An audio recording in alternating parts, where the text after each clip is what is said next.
is basically going to look into the very aspect on how youth is being engaged into the different processes, into climate policy development, and so on.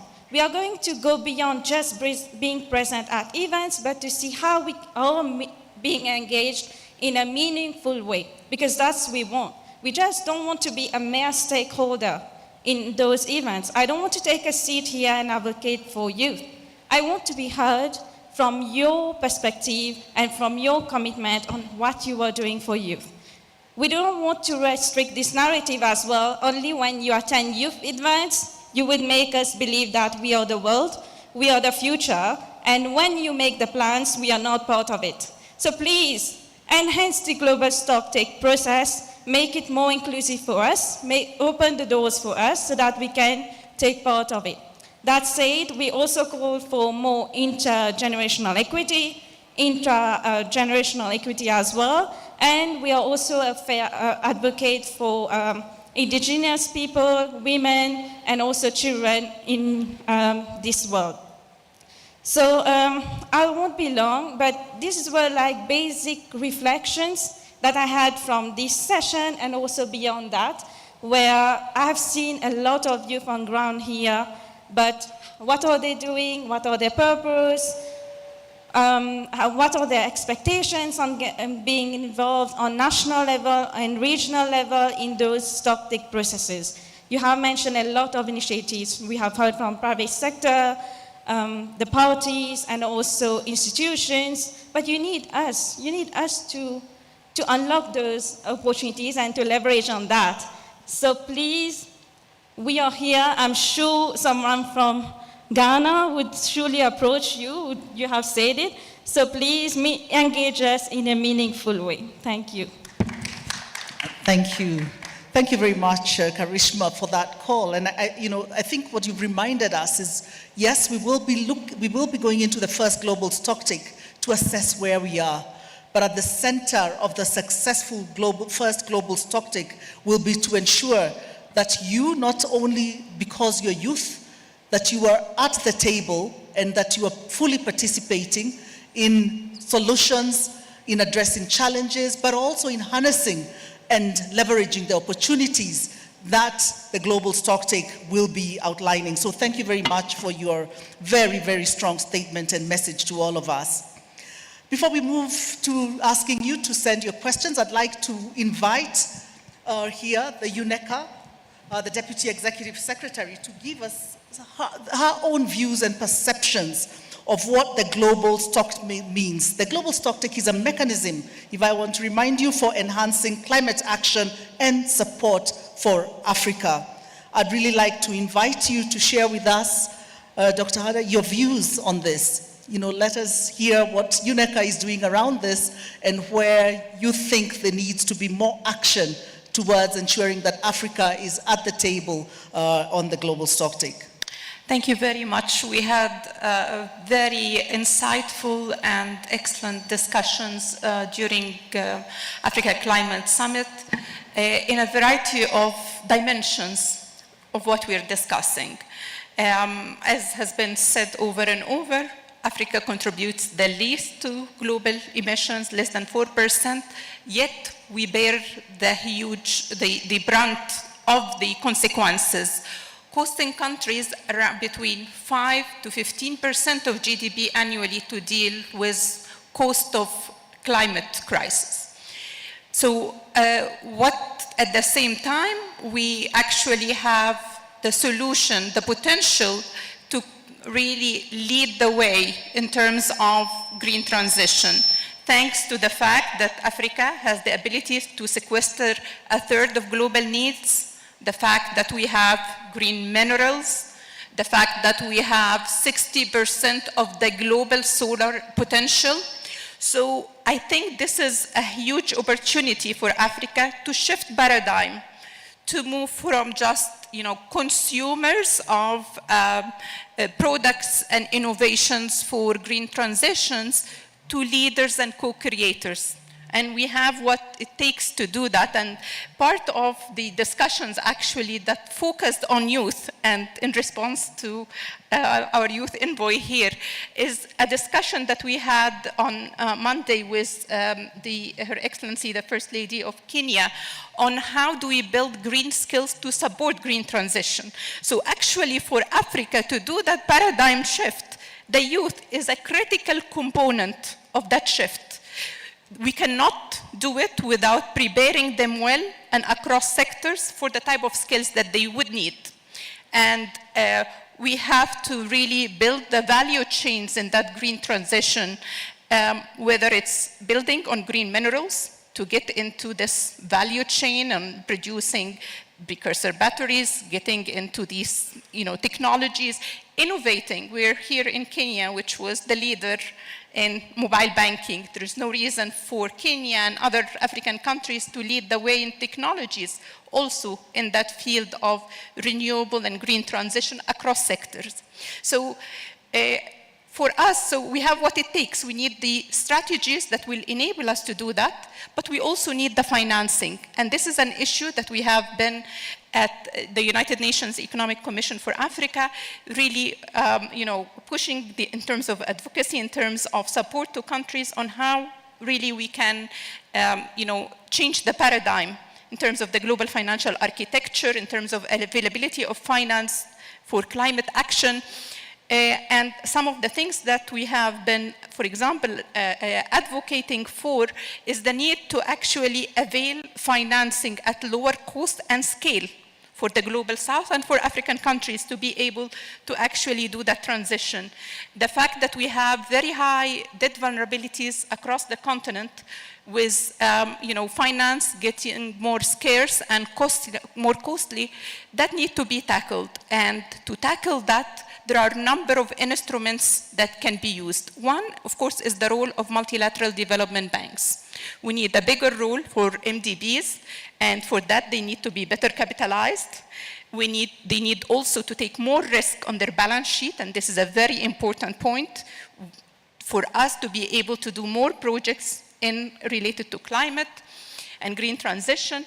We need to also use all the innovative instruments, whether debt for climate swaps, debt for nature swaps, to create fiscal space that can then be devoted to climate action, whether it's preserving nature, whether it's achieving things under the nationally determined contributions. But this will need to be done in a deliberate way. And also we can consider issues when we're talking about these savings going to actually invest in our youth in equipping them with green skills.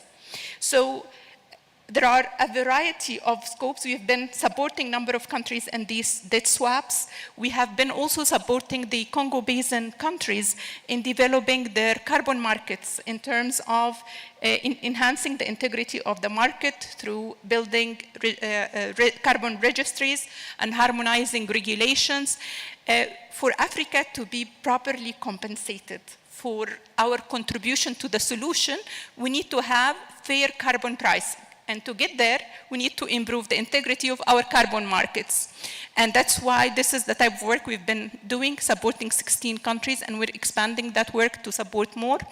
We've also been working on blue and green bonds, and even regional blue bonds that is being considered.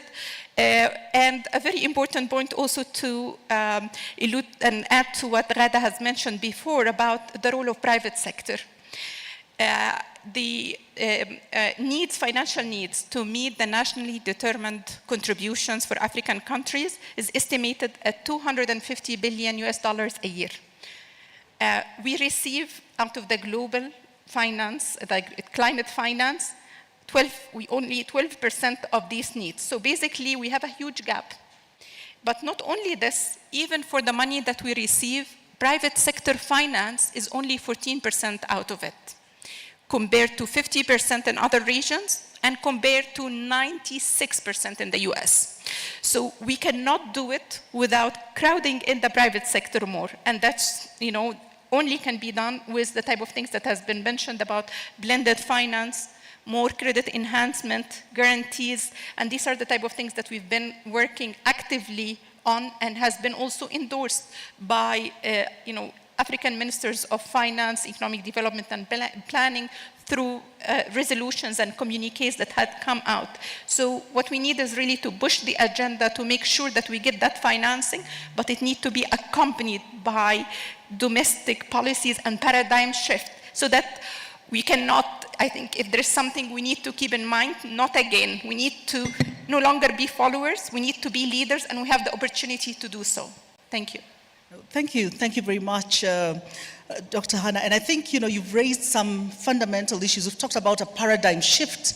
You've reminded us of the need to leverage from the demographic dividend in Africa of the young population, but also you've really dwelt a lot on the innovative financial instruments and mechanisms that are available for us, but reminding us, and very much linked to the statement that Yao made at the beginning, at the heart of this is justice, it's fairness. There is no need of having a financial response that is not accessible, that it's not affordable, and that it's just not there. So I think you've really brought this to the heart of it. I'd just like to go back, very briefly to Ms. Gada. And Gada, I'd just like you to dwell, you talked about finance, and we'll be listening to our climate champion, our high-level climate champion, briefly, Dr. Mahmoud Mohildeen. But I'd like you to share with us, where do you see these opportunities within a regional perspective and opening real opportunities that are accessible, because access remains a fundamental gap for us here in Africa. First, it is so true right now that Africa can be and is part of the solution.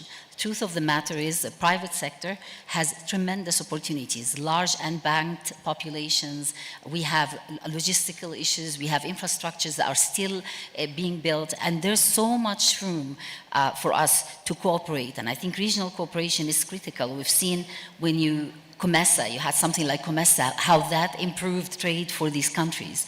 Regional risk pools can be something we should start to look at as we're trying to engage with access to international finance and attract it. Trading in local currencies, starting to work. Again, we're seeing a re-engineering of the entire world. The new blocks are being formed. Africa can work. We can do trading regionally within. We can look at that, and it could allow more investments. I do believe also that you are looking at a moment in time where you talk about youth and their role. The governments are really part of this. They have to be putting in the right regulatory framework. As much as we're seeing the talk about unifying and working together and collaborating as leaders and presidents, I think we need to see that trickle down and the implementation happen. We need to see integration across the ministries. We need to see the laws and the regulations that are coming to be a bit more integrated. We also need to look at how the private sector today needs to finance its own transition. And I think as you form more regional coalitions, you do need to, for the private sector to also, of Africa, to start to form its own coalition. And I'm talking with the African Business Leaders Coalition, and I'm proud, I think founding member of it.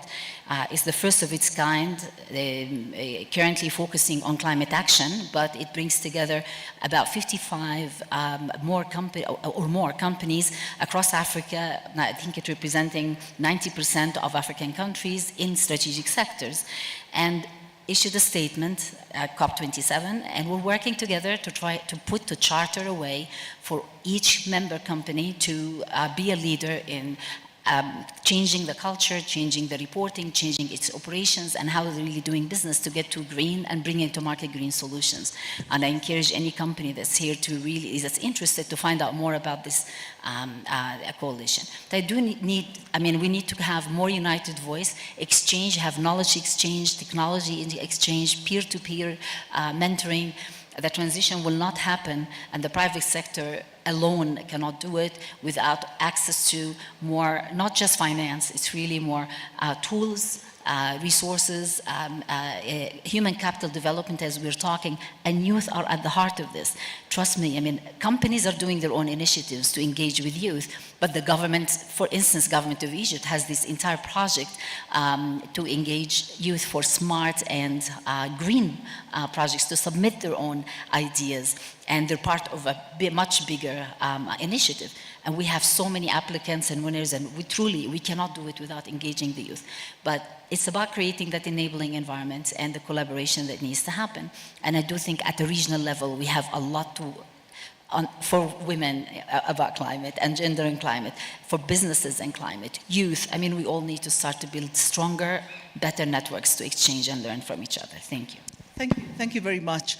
We are talking about a strong outcome of a global stocktake that would lead us to not only addressing the implementation gaps, but also move towards leveraging the opportunities, learning from the good practices, and ensuring that the political signals that we are sending as we move towards closing in on the first global stocktake do have an impact and a paradigm shift for our continent. I'd like to open the floor for questions, comments from the floor. If you have any questions to any of the panelists with regard to the global stocktake, please feel free. You can just walk up here and state your question, comment, and you can also say who you'd like to respond to your question.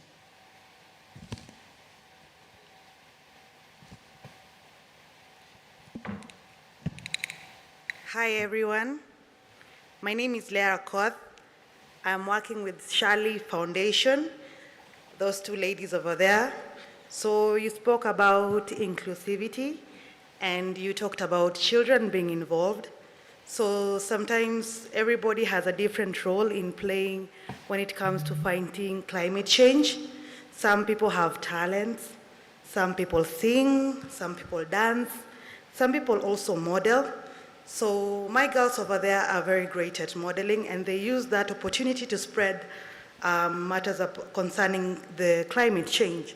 So you find once they've won these pageants, once they've won these beautiful awards, they don't know where to go, because we've been walking around and we're telling some of these big corporations, in order to reach their target markets, like their kids, their adults. So if a kid who is a model can explain to these children in a way they can understand, like we have the carbon market. Not every child can understand what carbon market is. And it's important when we're including kids, it's important to explain to them things in a way that they can understand. So these models have gone, they've won pageants, but they have titles and they don't know how, and they don't even have funding in order to spread their messages. We've been talking to brands and they're really having very good solutions, but education is a key factor. So many people don't understand some of these things because of the big terminologies that are being used. So when you say carbon market, today morning while I was coming over here in the Matatu, there was this presenter that was talking about the carbon market, and they were laughing because to them, this is one of those things that people say that is not going to be delivered, but we believe these are very good things that are going to help Africans in fighting for climate change. So in order to ensure that everybody is in the same page, everybody understands so that there's no miscommunication, it's important, even as you're including kids, there are so many activities that they can also use to spread these messages. Maybe somebody can compose a poem and come here and present it in a way that everybody is in the same page, everybody understands. So in matters of inclusivity, I would also like for other creational activities that could involve kids, could involve youths, because they have been modeling, we've been working from tent to tent, and we're looking for ways in order to understand some of this information, spreading them on social media, because we know TikTok is a very big thing, and as we're speaking that youths are so many in Africa, they have energy, and we'd like for you to at least, when you're focusing and when you're organizing some of this organization like COP28, you could also take kids who really are an important factor in the community. They could go represent, they could go showcase their talent in the aim of ensuring that everyone is on board, everyone understands, and there's clear information so that we can all work together. Thank you so much. No, thank you very much. Maybe the two can also just stand up and we can recognize you and applaud you for the work you're doing. So well done, and thanks for bringing that up. And indeed, it's true. Within the UNFCCC process, we do recognize young people and children, and they're fully part of our process. So please reach out to some of us. We are here, and we can tell you more of how you can be part of the process and ensure that they are able to participate from wherever they are. Thanks. Thank you. Thanks. Any other questions, contributions? Yes, please.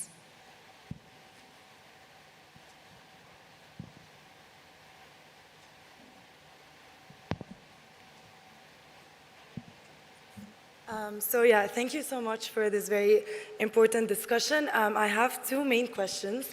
A very interesting report came out 2 days ago that looked at global climate finance and how it responds to youth-sensitive initiatives. And it was calculated that less than 2.4% was dedicated to such adaptation initiatives, which include not on the side of green skills and education, but also looking at building climate-resilient education facilities and schools that are able to respond to how young people are disproportionately affected by the impacts of climate change. So the question to the panelists is in terms of, when we are looking at the global stocktake in terms of mobilizing climate finance, which is very much focused on mitigation and renewable energy resources, how can we also provide an opportunity for adaptation finance, particularly in Africa, particularly that we are, as a continent, we're over 200 million, and we can see that climate finance is not being translated to the continent, and at a global level, not being translated to youth-friendly initiatives. The second and very quick question from my end, as the COP27 presidency, we institutionalized the role of young people for the first time by appointing a youth envoy. But it was also very important for us to see that translated and transcending into national governments to also appoint their own national youth focal point or advisory group that can also help advise and help integrate youth-led perspectives into national climate policies where the implementation takes place at the national and at the local level. So also any insights on how the outcome of the GSC can help drive this institutionalization, this reorientation of structures to integrate youth experts as partners to the processes that are happening, whether for adaptation or mitigation, but at the national and local level. Thank you. Thank you very much. That's Omnia, and thank you very much. She is the COP28 youth champion, and I think please give her a clap. And I think the message that we are getting very clearly, the African continent is a youthful continent, and a successful GST will really depend on how well we integrate them and allow them the space also to be part of crafting the solutions and implementing the actions that are required within our continent. We started a little late, and I'd just like to beg your indulgence. We will have to rush this session, and really it's my great opportunity and honor to now invite the Egypt high-level climate champion, Dr. Mahmoud Muhyiddin, to deliver some closing remarks and provide perspectives on the role of stakeholders. Indeed, it's my honor, and I should be upstanding, to invite you to the podium to make your remarks. Thank you.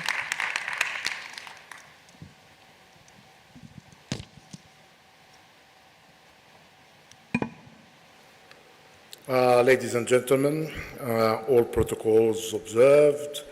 It's a great privilege for me to address you on matters related to a potentially successful GST. And we're rushed, so I'll be brief, super brief.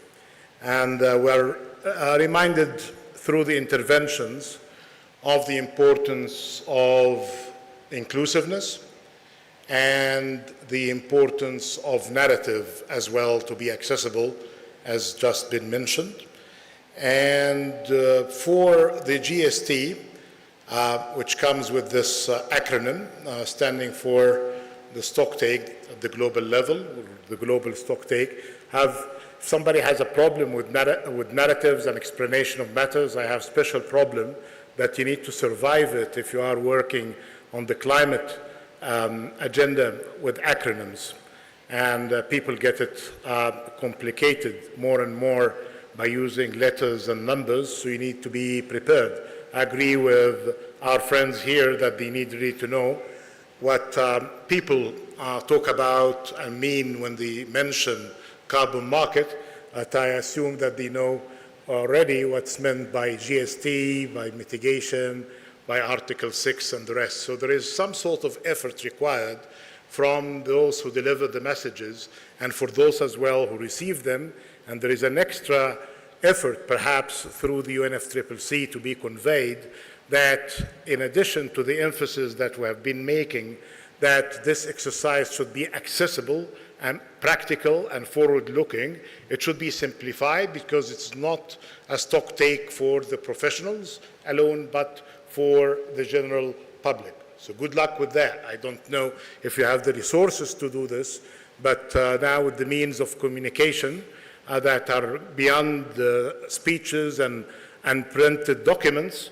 that we need really to make sure that from now until we all meet in November and December in Dubai, and given that already some important reports are coming out soon in the coming days, this issue of simplification without compromising the substance would be a big issue that you need really to emphasize.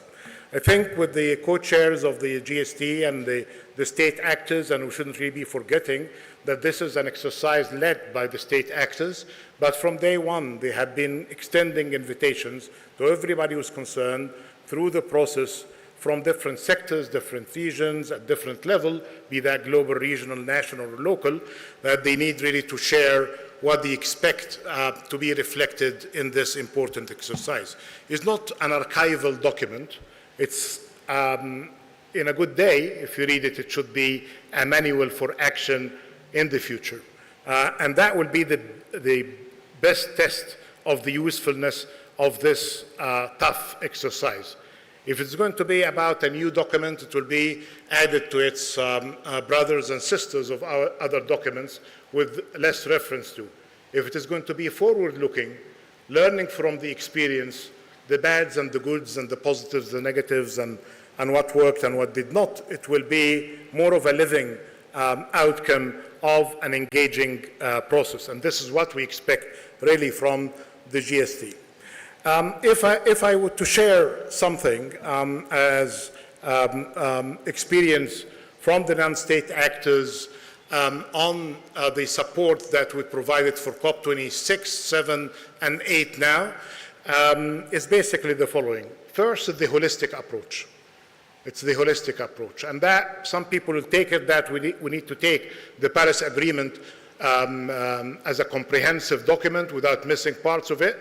But actually, I spotted with others from the very beginning that the Paris Agreement and the whole climate action agenda had adopted a misleading reductionist approach at the expense of the underprivileged and the poor by focusing on some parts related to mitigation, even not getting the whole mitigation agenda fully implemented and only considering parts of it in carbon and carbon pricing. Important as they are, but they are not the whole thing when it comes to mitigation and investment in mitigation that is required. Failures in mitigation resulted in the fact that the missing part of the documents related to resilience and adaptation were compromised, and nobody had taken matters related to adaptation seriously until very recently, without, and you can always discount the national bias, but I would say that the first time that from a development and practice perspectives, that the adaptation agenda had been spelled out to not just to the experts, but to the laymen, kind of priorities was on Sharm el-Sheikh through partnership between the state and non-state actors by providing the spill out of the Sharm el-Sheikh adaptation agenda in areas of action, food system, water, areas related to agriculture, sustainable agriculture, protection of shores and coastal areas, settlement. These kind of words are important for people to associate with. But this is actually more important because we are doing this kind of work, as important as it is, but in times of us all being overwhelmed by a war in Europe, by debt crisis, by food crisis, and indeed by debt. If our climate action, at least in matters related to debt, food, and energy, is not providing solutions, that will be a great missed opportunity. So the emphasis on holistic approach, as emphasized in Sharm el-Sheikh, not just for the Paris Agreement, but to link the development agenda to it. And actually, colleagues, I expected more of resistance, but we went through many challenges just trying to bring the climate camp closer to the development camp, the climate finance experts to the development finance experts. And now I'm happy that they are speaking almost the same language. There was a great deal of resistance, protection perhaps of the profession or the job or the hard work, but now everybody's saying, and based on evidence that was initiated COP26, COP27, and now with COP28 and COP27 support, we have now this document by Nick Stern, Vera Songwe, Amar Bhattacharya, and dozens of experts who met just recently in Abu Dhabi to reflect again that climate finance is development finance and climate action is development action, and there is no trade-off unless you want just to create a false dichotomy. Then, on the holistic approach, we went into further by two missing aspects. I'm happy that the regional work is being taken more seriously, not just in the Climate Week, but we have regional platforms. We built a pipeline of projects based on regional engagements. We have now more and more solutions coming from these regional platforms and levels of action. And actually, this is again borrowed from development work, because many of the aspects of dealing with the climate challenges and crises actually will not be solved at a country level alone. In addition to the work at the country level with the NDCs, we're happy to see the NDCs being challenged, not just by experts from the fields, but by the private sector, by civil society organizations, and by them being considered as just benchmarks. Actually, somebody was mentioning a report about climate finance and the youth, but there was another one, climate finance and adaptation, in which it says that even if you measure it in the case of Africa, that the NDCs are expecting $55 billion, of which we are getting only 11, actually the requirements could be multiples of that the minimum, the critical minimum could be north of 110 billion. This means that either some of the NDCs are not comprehensive enough, or they have been rationed themselves from the very beginning because they know, especially in the adaptation front, that they were not going to get adequate finance anyway. So this needs really to be, again, dealt with in the global stocktake and having better models and showing by good examples on what is really working. And then from the local level, we have done a lot of work, including an exercise that I'm personally proud of on the green smart projects. And that was basically an answer similar to what we heard from our good friend here. Why Egypt, a developing economy facing many challenges, hosting COP27? Perhaps some similar questions have been raised before in Glasgow or perhaps in Abu Dhabi and Dubai, although that the question would come from a different perspective. So the practical answer to that is to bring the whole climate action agenda to the village and townships level. That this is basically about opportunities and standard of living and opportunities for investments and creation of jobs. Then on, and this is actually rejecting one of the areas of work that when you can really think that if you are meeting in New York or in Geneva or in Bonn, you are solving the problems of the world, but actually this kind of trickle-down effect and cascades do not always work. And we have good reminders from a great professor by the name of Galbraith.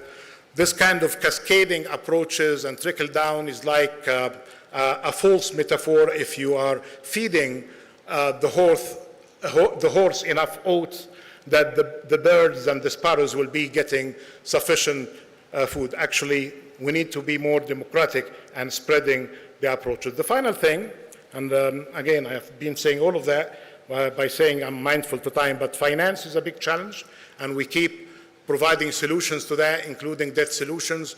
Carbon markets, carefully explained, as part of the solution of that.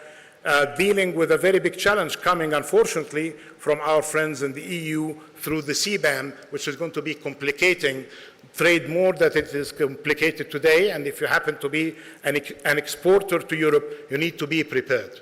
And you need really to take actions from now, and you need to have assistance. And you need to have carbon market to capture the value at home. And you need to invest in decarbonization, otherwise we are going to be paying a heavy levy on that. And you need really to go and seek support from the WTO in order to solve some of the challenges that could be compromising some of the WTO rules. There will be an opportunity in discussing this in a couple of days in Egypt anyway. Having said this, the global stocktake is an important exercise, but it's all about how can we get the outcomes of it to be useful for the future, not just to have a couple of sessions at COP28 in Dubai, but basically how to get there. This is a history of what should have been accomplished and it was not, and the history of, as well of many efforts that had great results and positive developments in societies and in communities. Having said that, I see the head of UNFCCC, the executive secretary, approaching the room here. So we gave in your absence some suggestions to colleagues to take them with them back to Bonn and to discuss them with the state actors on the global stocktake. And we hope, as we normally expect, that these kind of recommendations are going to be taken seriously for that exercise to be with the value that we wish for. Thank you so much.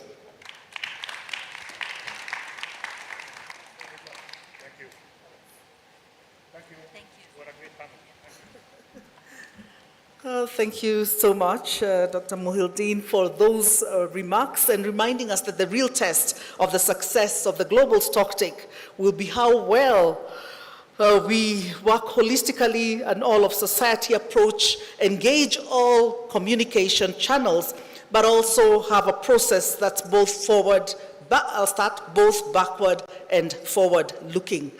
Allow me at this point to invite Mr. Omar Al-Braiki,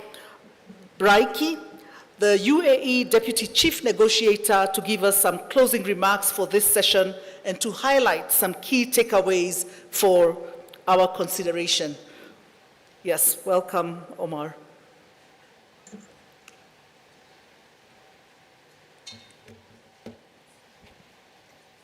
Thank you, Cecilia. Distinguished guests, Excellencies, it's a pleasure to be with all of you today. And I'd like to start off by thanking our panelists for the discussion today and intriguing points that were very much aligned with what we would see as a success for the global stocktake at COP28. As incoming presidency, we recognize, of course, the essence of the global stocktake to get the world on track and to avoid losses from extreme climate events. This is why the engagement of all stakeholders, particularly vulnerable communities, governments and non-government stake actors remain key. Throughout the GST process, what we have seen is that, and what we continue to listen to, are the priorities and expectations of the different parties and groups, and especially, as I said, from the vulnerable communities that we have.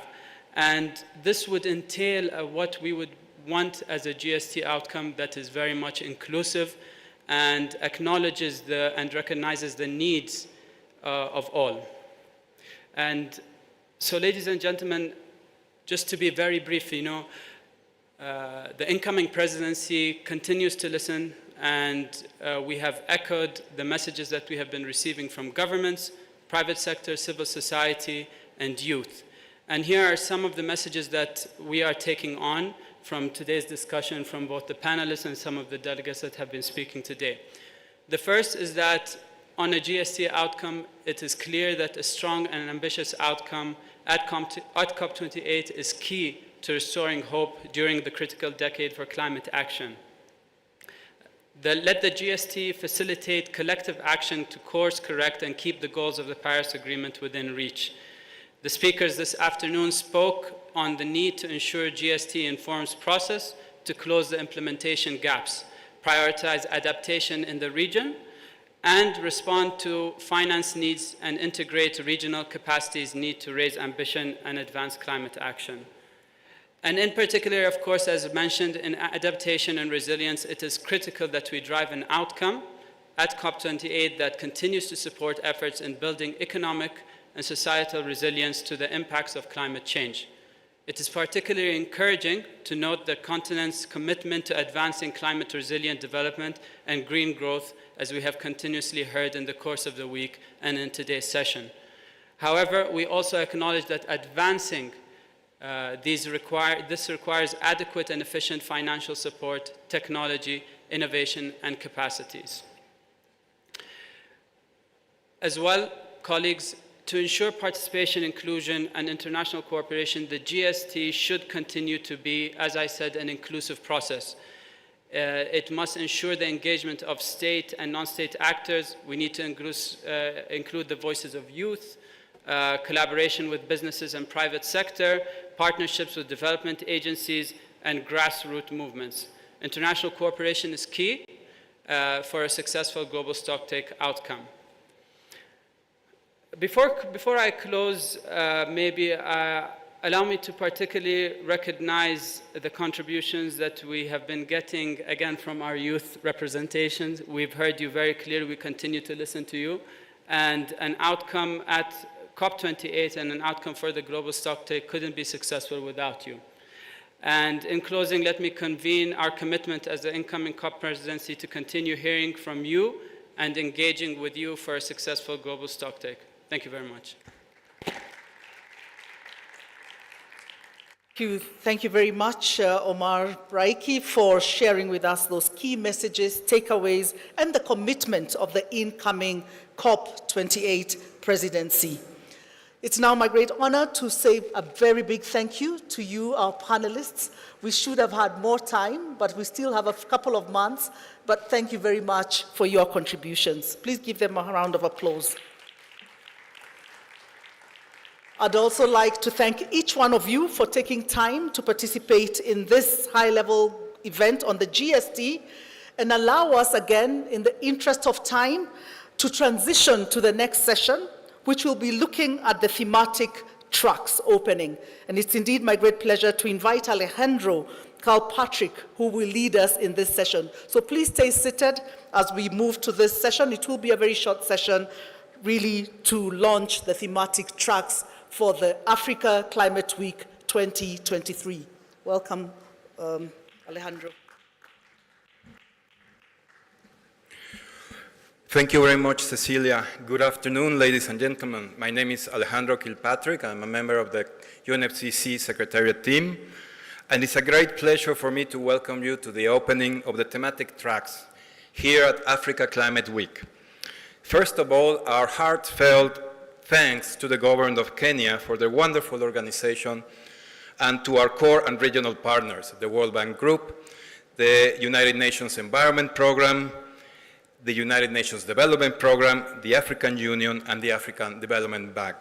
Thank you for your unwavering support and contribution to the design of the program of our first Regional Climate Week for this year.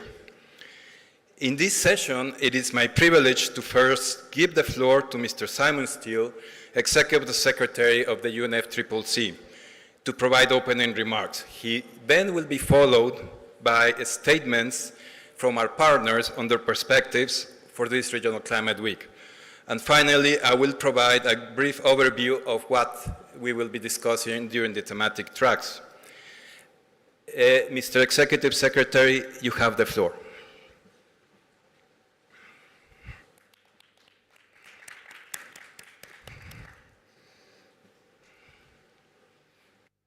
Thank you, Alejandro.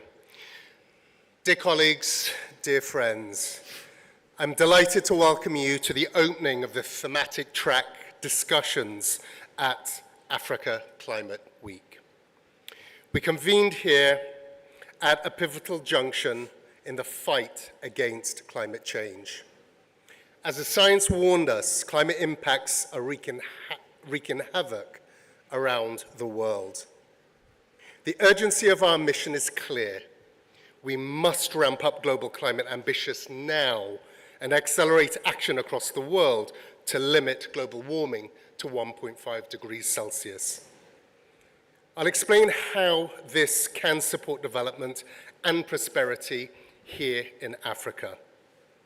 Development and climate action go hand in hand. The thematic tracks we'll explore over the following days are not just topics for discussion. They represent the very lifelines of our planet's future. Let's delve into these tracks with a clear sense of purpose and determination. When you discuss energy and industry, consider the facts before us. Africa has witnessed impressive growth in its energy capacity over the past decade. But the reality is that 600 million Africans still lack basic electricity. Fossil fuels dominate energy systems, contributing to emissions that threaten our climate.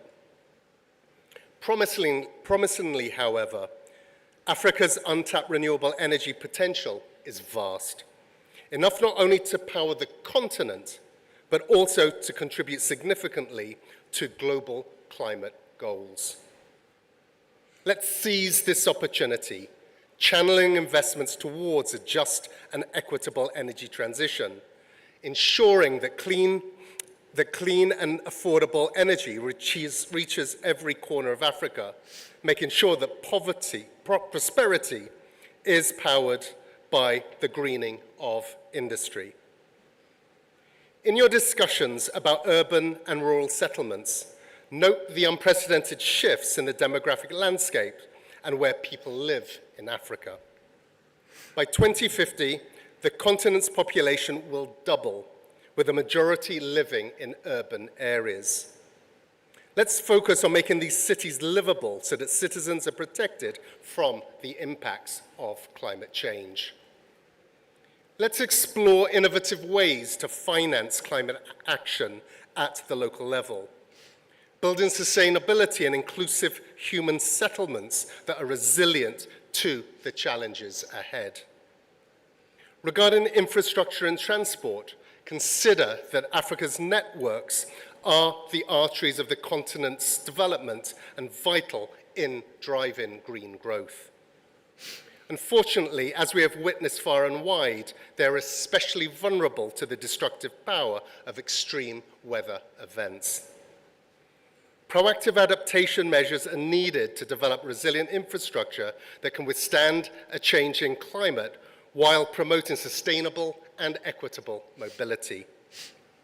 As for land, ocean, food, and water, African countries have a considerable wealth of natural resources, from arable land to rich marine ecosystems. Yet climate change is jeopardizing food security and biodiversity on the continent, with smallholder farmers, the backbone of the agricultural sector, facing challenges that threatens their livelihoods. The protection of these crucial resources must therefore be a leading priority, ensuring Africa's rich biodiversity and food systems remain resilient for generations to come. And lastly, climate change is negatively affecting the well-being of millions and hindering prosperity worldwide. By taking significant steps to limit global warming to 1.5 degrees Celsius, we can counteract the harmful impacts of the climate crisis. We can unlock economic opportunities, address inequalities, protect public health, and shape resilient societies. Of course, this will require money, technology, and strengthening of capacities. Indeed, climate finance is a key that unlocks many of the challenges and allows taking advantage of the opportunities that climate action affords. I'll continue to call on developed countries to meet their commitments. This will be a key theme of this year's COP in Dubai. Friends, let's use the discussions here today to identify creative and innovative solutions, attract investment, facilitate technology transfer, build and strengthen capacities, and position African nations as leaders in sustainable development and climate action. The challenges we face are immense, but so is our capacity to overcome them when we unite in purpose. Together, we can forge a sustainable future for Africa and the world. I thank you. Thank you very much, Mr. Steele, for your inspiring words and for reminding us of both the challenges but also the opportunities faced by this region, which will be thoroughly discussed during the thematic tracks that we are launching today. I will now invite our partners to share their perspective on the importance of these discussions and of regional collaboration as a driver of global progress. I would like to invite first Rose Mbewasa, who's the Regional Director and Representative, Regional Office for Africa at the United Nations Environment Programme. Please join us.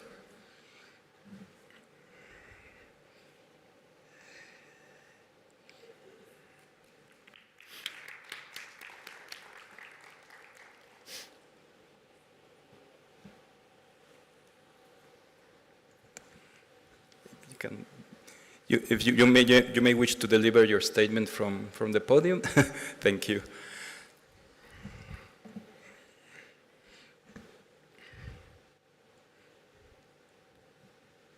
Thank you. It was very inviting.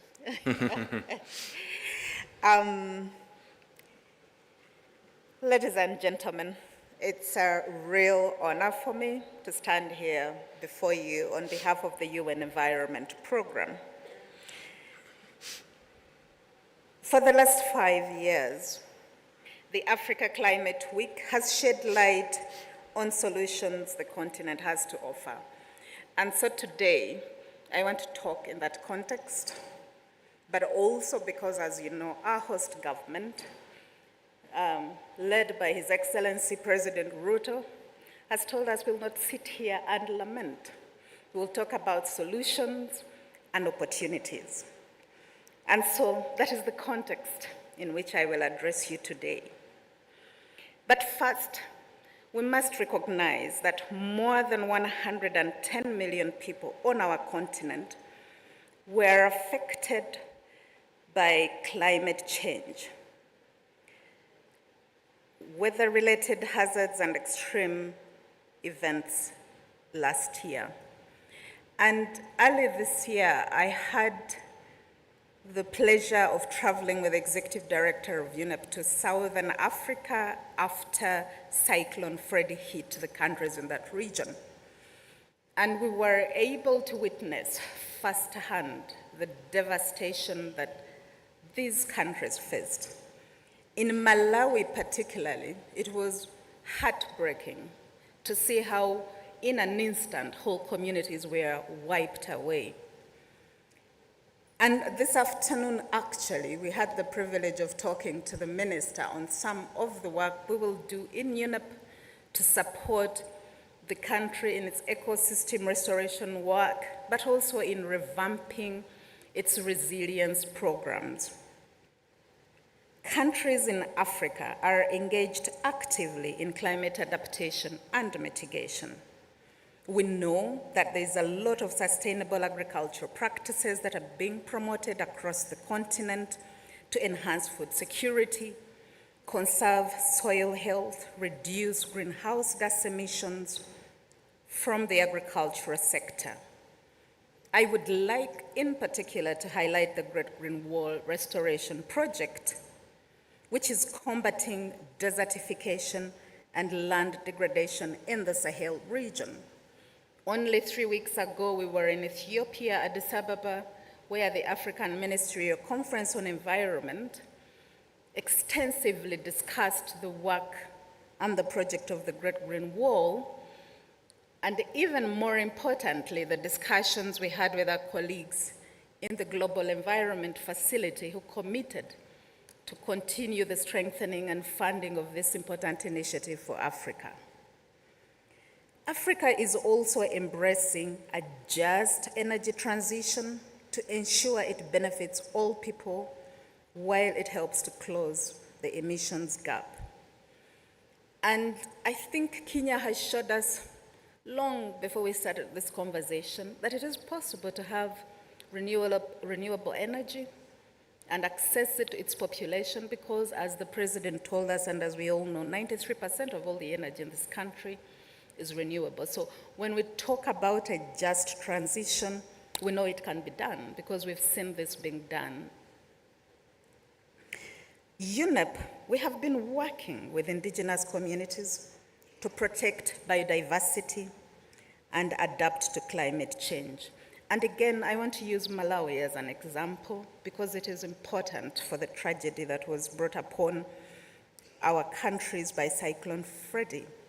So in Malawi, as UNEP, we are working on supporting the country on landscape adaptation projects that is helping residents to restore forests and train them in professions like beekeeping and crafting that are less damaging than logging, because we know one of the reasons there's a lot of deforestation is for energy sources. In UNEP, we are also supporting our host country, Kenya, in efficient lighting retrofitting program for the Kenyan secondary school boarding program, which is being implemented by several partners. Kenya is not only using renewable energy, they are also heavily pursuing efficiency and efficiency standards, and that's something we are proud to work with. So ladies and gentlemen, as I conclude, the regional climate weeks are key and vital to the COP, as the Executive Secretary of the UNFCCC has informed us, and we hope to make the rest of the 3 days to inform the global stocktake this year and at COP28. Thank you very much. Thank you very much for your statement and for informing us about the very positive initiatives UN Environment is carrying out in the region. I would like now to invite Mrs. Wendy Hughes, Regional Director for Energy and Transport at the World Bank, to come up to the podium and deliver a statement.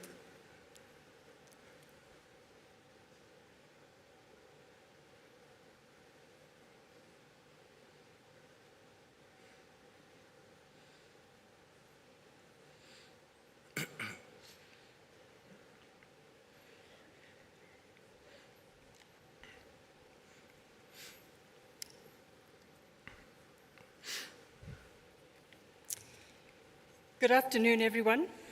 It's a real privilege to be here on behalf of the World Bank to open the thematic tracks at Africa Climate Week 2023.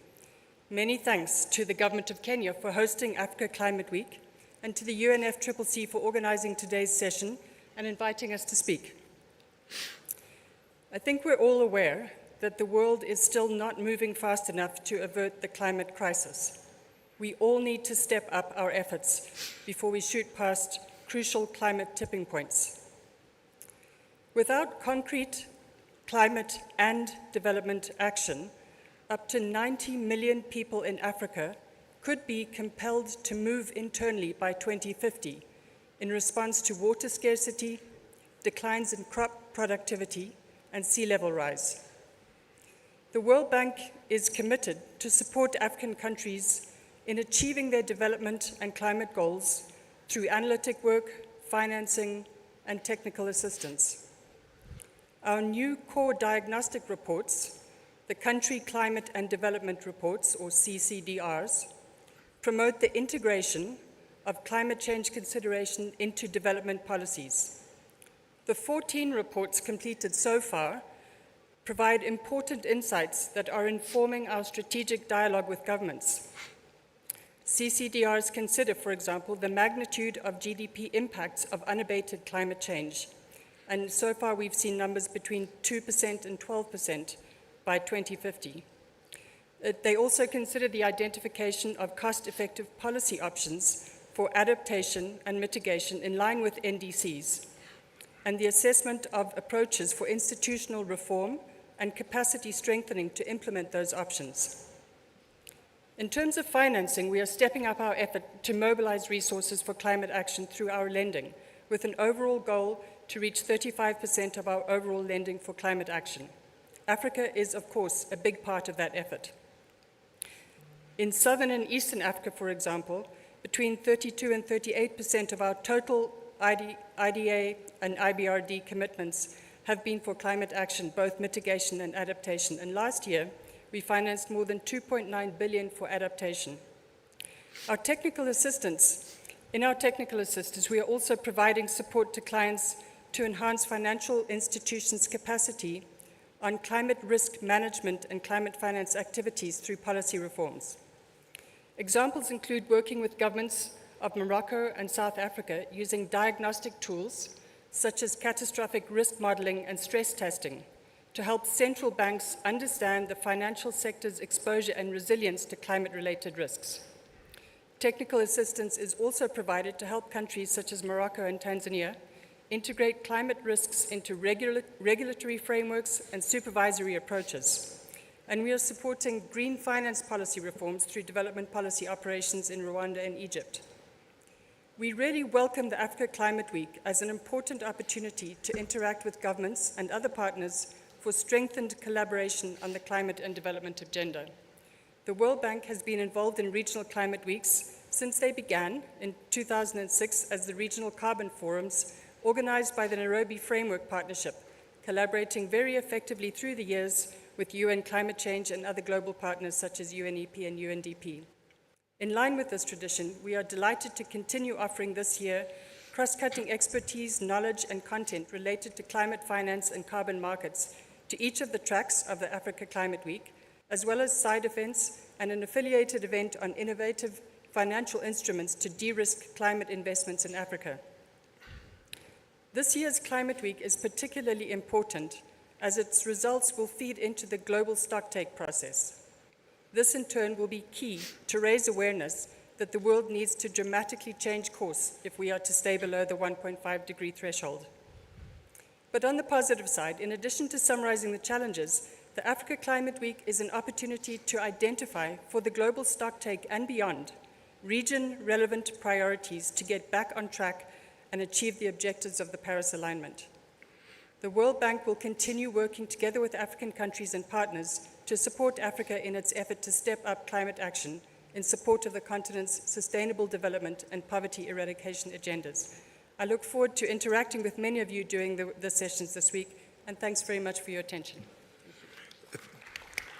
Thank you very much for highlighting the very important support being provided by the World Bank as a long-standing partner of regional climate weeks. And looking forward to learning from your experiences as you have described. Now I would like to give the floor to Dr. Joy Kategekwa, Director of UNDP's Regional Bureau. Please.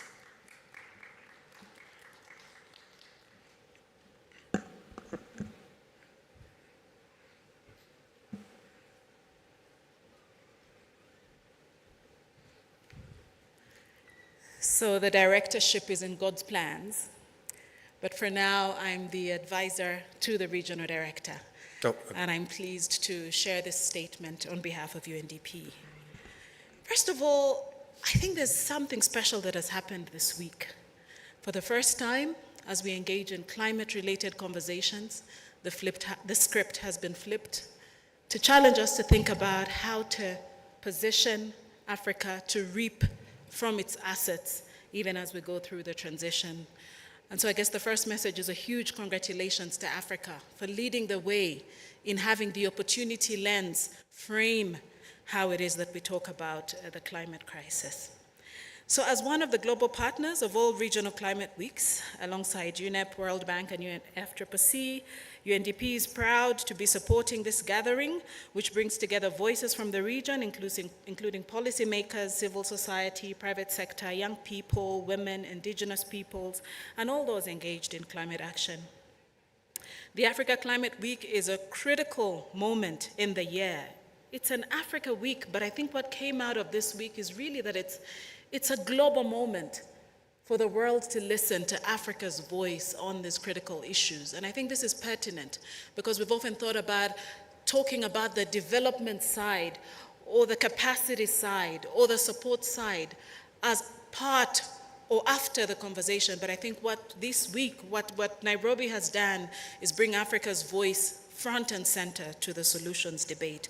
And so we're very happy that we've been part of that. So it is clear that our challenges and those experienced most directly across the African region are intertwined, from inequality and conflict to water and food. I just came from a session that talked about health and climate. So there's always this nexus that is going on when you think about climate impacts and biodiversity loss. We cannot experience one without the other. These experiences continue to demonstrate the interconnectedness between climate and development. We cannot reach the Sustainable Development Goals without achieving the goals of the Paris Agreement. And yet at the same time, as Nairobi has told us, there's also lots of solutions and opportunities, and it is clear that these are also intertwined. When you think about addressing energy access, it can also alleviate poverty and enhance education and livelihoods opportunities. So strengthening resilience of agricultural practices can also address food insecurity, biodiversity loss, and contribute to mitigating greenhouse gas emissions. The 4 systems-based tracks of the Africa Climate Week will include sessions that cover many of these issues and provide an important opportunity for countries to share their experiences on the issues but also the solutions so that we can come up with a transformative change together. The Paris Agreement is still our strongest chance at multilateralism. It is a showcase of leadership in countries coming together to position how it is that they want to solve these issues. Now, UNDP has been very proud to support several countries with their nationally determined contributions, not just to shape them, but to revise them as well. And what we see increasingly is that these NDCs offer a unique investment prospectus towards climate action. They target mitigation, adaptation, finance, loss and damage, and so on. So meaningful processes will have to be key as we go ahead, especially focusing on the most marginalized. Women, indigenous peoples, etc. must be at the heart, and as we saw, children as well, at the heart of the solutions. Let me close by talking about UNDP's pride in being part of this process. UNDP has been at the front lines of supporting countries on defining and delivering their NDCs. We have our climate promise, in which we've supported 85% of all developing countries, 45 in Africa, to shape these NDCs, but also to revise them. We have seen firsthand the potential of defining ambitious national climate pledges and simultaneously delivering development outcomes. We've also worked with countries on multiple other tools that can help them to trace the financing that is critical for climate action in terms of the INFFs. So we have also been very proud to support Track 1 and Track 3 and to organize multiple side events that will be taking place this week. We remain committed to supporting climate action. In fact, I think UNDP, in terms of the strategic plan 2022-2025, has staked its own performance card on climate action. Through the Africa Mini-Grids program, we're available, present in 21 African countries. The strategic plan aims to give access to renewable energy to 300 million people, many of which will be in Africa. So count on UNDP, and once again, thank you very much. Thank you very much, and particularly for reminding us about the nexus between climate change and all the other development aspects. A big thank you to all our partners. You all clearly highlighted the importance of Africa Climate Week as a space to provide region-focused solutions to address the climate challenges faced by the continent. Please allow me to provide a quick overview about what are the thematic tracks. In this Africa Climate Week space, the thematic track discussions provide a platform for policymakers, practitioners, business, and civil society to exchange on climate solutions, approaches for overcoming barriers, and opportunities that can be realized here in Africa. These discussions focus on 4 major systems-based tracks, and as mentioned before, the discussions will inform the first global stocktake to take place at COP28. On the screen you can see the titles of the tracks, and these track discussions, as mentioned, offer an opportunity for governments and all stakeholders to identify impactful initiatives that can be replicated and scaled up, as well as inspire action at all levels. We want to hear how you intend to ramp up climate action and support And we want to open a space to increase cooperation amongst all stakeholders. The events organized and to be delivered under these tracks are expected to contribute substantively to the GST process, the global stocktake process, by identifying region-relevant actions and timelines needed to accelerate progress and keep the 1.5 degree target within reach. Therefore, we encourage all stakeholders to bring their voice to these discussions. Regional and local governments, the private sector, investors, youth, science, academia, indigenous peoples, and more. Your active participation can both inform the global stocktake and make a positive difference in local communities. We really want to hear from you. Let me give you a quick idea of the topics to be discussed under each track and where you can, as of 5 p.m. now already, join the discussion on these topics. Track 1 on energy and industry will discuss opportunities and challenges related to the energy transition in Africa. It will cover sustainable energy solutions, energy security and access, and financial mechanisms. On the industry side, we will explore the issue of critical minerals and how can stakeholders help ensure a just transition, among other things. Track 2, covering cities, urban and rural settlements, infrastructure and transport, will address urban planning for resilience, sustainable infrastructure and buildings, and how to unlock the potential of Africa's construction industry. Mobilizing finance is a key topic, as in all tracks. And for track 2, transport, again, is a key topic and will be addressed, including several mobility solutions. Track 3, discussions on land, ocean, food, and water, will discuss Africa's vision for transformative adaptation and long-term resilience, with a special focus on water and food security, and how to better collaborate to pivot agriculture towards regenerative food production and system transitions. And the last track, track 4, focus on society's health, livelihoods, and economies, will examine shifts in economic and social systems towards sustainable and climate resilient development, with a special focus on reimagined economies, gender-centered perspectives, adaptive social safety nets, green jobs, skill building, and the climate, health, and air pollution nexus. All these tracks will focus on bringing regional and national success stories to the forefront of the discussion, highlighting that addressing climate change in this continent should be guided by African voices, priorities, and actions. The thematic track discussions begin today at 5 p.m. in the rooms you can see on the screen, so please come to these discussions ready to share your own perspectives and solutions. We will also have discussions tomorrow and Friday, so please feel free to follow one or several tracks. Please do check the Africa Climate Week 2023 app or the webpage to see the times and locations. On Friday, we will reconvene at the closing of the thematic tracks to share the highlights from these discussions. We look forward to a very productive discussions. Please do come prepared with your insights on solutions, and let's see how the region can meet the climate change challenge through innovation, partnerships, and collaboration. Thank you again. I would like to close with a proverb to help set the tone for our discussions here at ACW-2023. I won't try to say it in Swahili, but it translates to coming together is a beginning. Keeping together is progress. Working together is success. Thank you very much.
climate story. To change the climate story and show ourselves in all our splendor and glory. Yeah. Let's come together now. To bring down all barriers. For a greater tomorrow. So Africa, arise. Let us all arise. Start to be counted. Arise. Let us all arise. We are part of the solution. I am part of the solution. We are part of the solution. You are part of the solution. We are part of the solution. I am part of the solution. We are part of the solution. You are part of the solution. Africa, Afrika yangu. Wakati wetu wa kusimama umewadia. Kwa pamoja tutafute za kuzuia mabadiliko ya tabia nchi. To secure the future of humanity, solutions made in Africa. To speak with one voice, to save the world. Africa, arise, rise, Papa Zuka. Let us all arise, rise, Papa Zuka. Africa, arise, rise, Papa Zuka. Let us all arise, rise, Papa Zuka. We are part of the solution. I am part of the solution. We are part of the solution. You are part of the solution. We are part of the solution. I am part of the solution. We are part of the solution. You are part of the solution. Enforce the change we want to see. Protect our planet. Fight climate change. You and I. We are part of the solution. I am part of the solution. We are part of the solution. You are part of the solution. I am part of the solution. I am part of the solution. We are part of the solution. You are part of the solution. Africa, arise, rise, Papa Zuka. Let us all arise, rise, Papa Zuka. Together we are part of this rise, Papa Zuka. Let us all arise, rise, Papa Zuka. Africa, arise, rise, Papa. Let us all arise, rise, Papa Zuka. Africa, arise, rise, Papa. Let us all arise, rise, Papa Zuka. We are part of the solution. I am part of the solution. We are part of the solution. You are part of the solution. We are part of the solution. I am part of the solution. We are part of the solution. You are part of the solution.